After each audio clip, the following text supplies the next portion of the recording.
लेकिन pan card जिहाद का मकसद क्या है, किस लिए इस्तेमाल किया जा रहा है, ये चलिए आपको बताते हैं। पैन कार्ड से कई सरकारी काम होते हैं, आपको पता है, और जिहादियों का नया हथकंडा वैसे में पैन कार्ड बन गया है। बैंक अकाउंट खुलवाने के लिए भी ये ज़रूरी है। जब भी आप बैंक अकाउंट ओपन करते हैं तो आपकी डिटेल्स में ये भी मांगा जाता है। बड़े स्कैम को अंजाम देने में ये इस्तेमाल किया जा रहा है। फर्जी तरीके से जो फंडिंग जुटाने में भी इसके ज़रिए मदद ली जा रही है। फर्जी खातों के ज़रिए पैसे जुटाए जा रहे हैं और हवाला पैसों को वाइट मनी करते हैं, यानी ब्लैक को वाइट में तब्दील करने के लिए फर्जी पैन कार्ड का इस्तेमाल करते हैं, जिससे जांच अगर बैठे भी तो आदमी ट्रेसेबल ना हो, यानी आरोपी पकड़ में ना आए। राष्ट्र विरोधी साजिशों में इन पैसों का इस्तेमाल होता है, ऐसे में बहुत नुकसान कर सकता है। और आप ये समझिए, साजिश के लिए इसका जो इस्तेमाल हो रहा है ये अपने आप में बहुत खतरनाक है, क्योंकि आपकी जानकारी, अगर मान लीजिए कि आपका नाम, आपकी फोटो को इस्तेमाल कर ले, या आपका जो आइडेंटिफिकेशन नंबर है पैन कार्ड पर जो कोड होता है वो कोई डाल ले और उसके जरिए अलग अलग चीजें करे, तो खतरे में आप पड़ते हैं। कैसे पड़ते हैं जरा आपको बताते हैं, क्योंकि देखिए किस किस चीज में इस्तेमाल होता है। इनकम टैक्स रिटर्न अगर आप भरते हैं उसमें इस्तेमाल होता है। बीमा की प्रीमियम भरते हैं उसमें इस्तेमाल होता है। डेबिट या क्रेडिट कार्ड आप अपने लिए अलॉट कराते हैं उसमें ये डिटेल जाती है। 5 लाख से ज़्यादा की गाड़ी अगर लेते हैं, आपको लोन चाहिए तो उसमें भी डिटेल जाती है। ज्वेलरी, प्रॉपर्टी, लोन, तमाम चीज़ों में, ऑनलाइन टिकट, ऑनलाइन ट्रांजैक्शंस, हर जगह ये जो पैन कार्ड है ये डिटेल रजिस्टर होती है और यहीं पर फर्जीवाड़े का खेल शुरू होता है। तो वोट का काम तो पैन कार्ड फर्जी बनवा कर किया ही जा रहा है, इसके अलावा आर्थिक तौर पर भी अलग अलग चीजें की जा रही हैं जो आपके लिए खतरे की घंटी हो सकती है। ऐसे में सजग रहिए, सतर्क रहिए। चलिए आगे बढ़ते हैं, अब अगले सेगमेंट की बात करते हैं। अगला सेगमेंट बहुत इंटरेस्टिंग है, क्योंकि यहाँ पर जो राजनेता हैं उन्हें वीआईपी ट्रीटमेंट की बहुत जरूरत लगती है। तो ऐसे में अब बात करने वाले हैं चुनाव, चॉपर और चेकिंग की।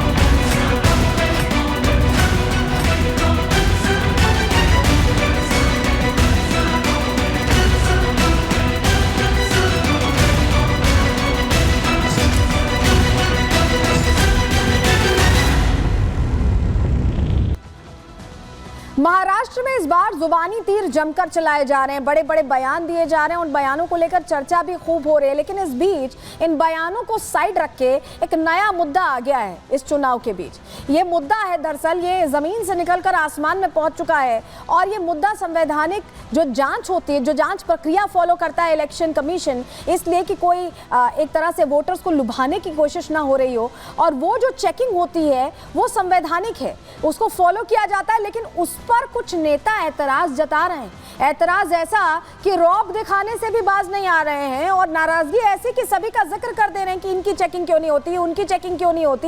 हम बात कर रहे हैं उद्धव ठाकरे की। उद्धव ठाकरे लगातार चुनावी अभियान के लिए अलग अलग जगहों पर जा रहे हैं, लेकिन अगर इलेक्शन कमीशन चेकिंग कर रहा है तो उससे गुस्सा जा रहे हैं। पहले तस्वीर आपको दिखाते हैं, फिर खबर को अच्छे से समझाएंगे। चलिए तस्वीर जल्दी से आपके लिए देखना जरूरी है, क्योंकि चुनावी अभियान चल रहा है। महाराष्ट्र में विधानसभा चुनाव है, तो तमाम राजनेता जा रहे हैं। इंडी के बड़े चेहरे उद्धव ठाकरे भी जा रहे हैं। ये यवतमाल की तस्वीर है, उद्धव की चेकिंग यहाँ की जा रही थी। 11 नवंबर की तस्वीरें हैं, और ये देखिए तस्वीरों में आप ये जो देख पा रहे हैं, चॉपर की तलाशी ली जा रही है। और ये एक पूरा संवैधानिक प्रक्रिया है, जो संविधान करते हैं वही संवैधानिक प्रक्रिया अगर फॉलो हो रही है तो उससे उनको दिक्कत होने लगती है, समस्या होने लगती है। समस्या कैसे हो रही है ये आप तस्वीर में देख रहे हैं, क्योंकि बहुत ज्यादा गुस्सा हो गए उद्धव ठाकरे, तलाशी से नाराज हो गए।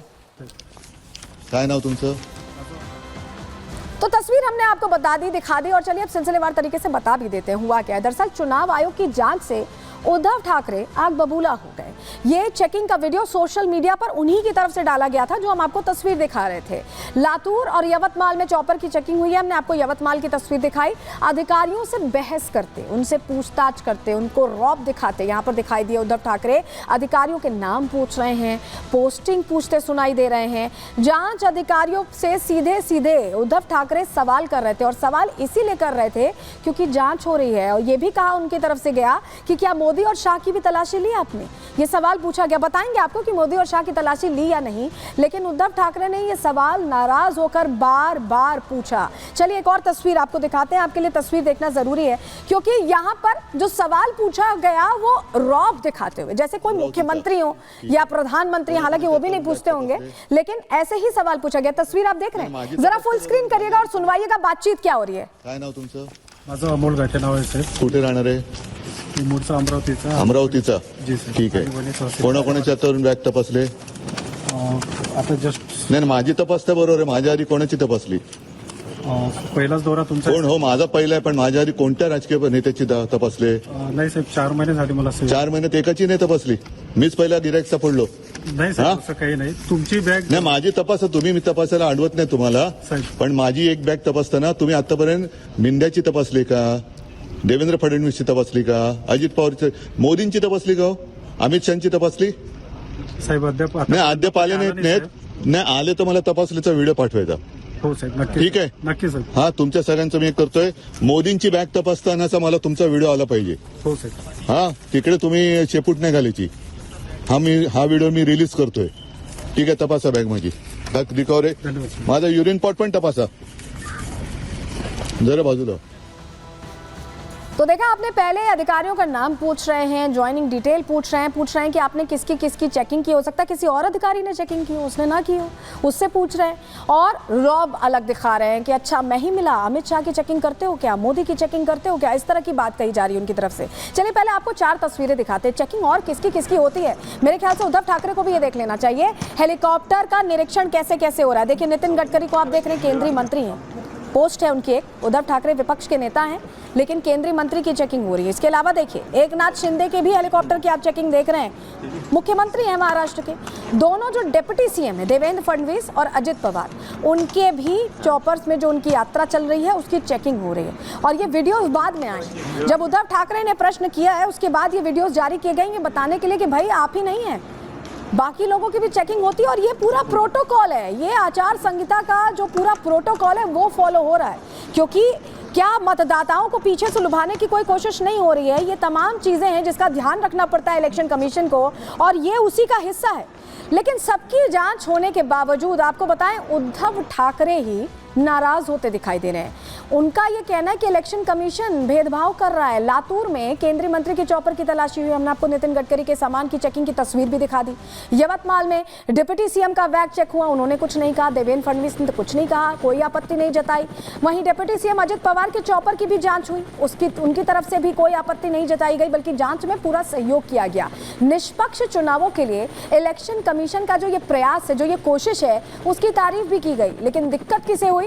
इकलौते उद्धव ठाकरे को दिक्कत हुई, जबकि विपक्ष के नेता हैं, कोई पोजीशन होल्डर भी नहीं है. उसके बावजूद भी उनकी तरफ से ये प्रश्न किए गए. लेकिन इलेक्शन कमीशन अगर जांच कर रहा है, ये वो इंडी गठबंधन के चेहरे, उद्धव ठाकरे तो इंडी गठबंधन का हिस्सा है, ये वो इंडी गठबंधन के चेहरे हैं जो संविधान की किताब लेकर अलग अलग जगहों पर पहुंचते हैं. राहुल गांधी जो उनके सहयोगी पहुंचते हैं, संविधान का हो हल्ला मचाते हैं. लेकिन संवैधानिक प्रक्रिया अगर फॉलो होती है तो उनको दिक्कत होने लगती है.